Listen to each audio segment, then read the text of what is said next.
એક બાળક એના મમ્મી પપ્પા એને રેસ્ટોરન્ટમાં લઈ ગયા, રાઈટ, અને પીઝા મગાવ્યો. તો 2 વર્ષનું બાળક, એને પીઝા પહેલી વખત ખવડાવ્યો.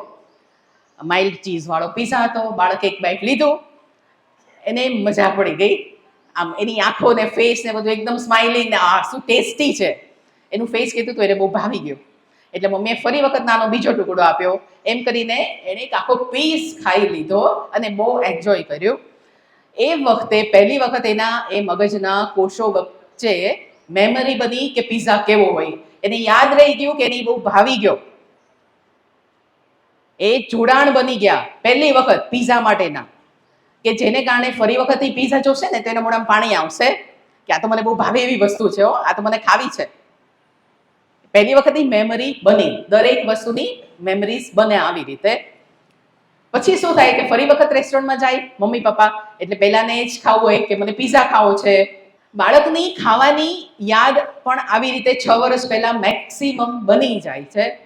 એને કારણે જ આપણને ખબર છે કે ભાઈ મુકેશ અંબાણીને તો 32 જાતના પકવાન, 32 નહીં પણ 3200 જાતના પકવાન હાજર હોય. દુનિયાના શેફ એના ઘરમાં છે, રાઈટ. આપણા નરેન્દ્રભાઈ મોદીજી તો એમની એ ખબર છે કે અરે એમને ક્યાં કઈ અછત છે, એ લોકો શું ખાય છે, એ લોકોને હજી પણ શું ભાવે છે. રોટલી, ભાખરી, થેપલા, ખમણ, ખીચડી, કઢી, હજી પણ એ લોકોની થાળીમાં આ જ વસ્તુ રેગ્યુલરલી હોય છે. મેં સિરિયસલી રિસર્ચ કર્યું, જોયું હતું કે ભાઈ શું ચેન્જ આવે. તો એ લોકો હજી આ જ ખાય. શું કામ એવું થયું? કારણ કે નાનપણમાં એમણે જ ખાધું હતું.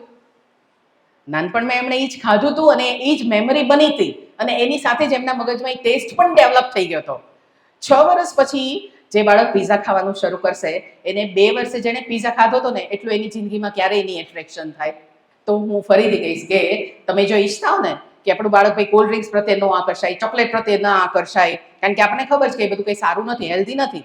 કેલરીઝ મળે છે પણ એમાં પોષણ, એવું ન્યુટ્રિશન નથી. એ બધી ટેવ પડાય નહીં.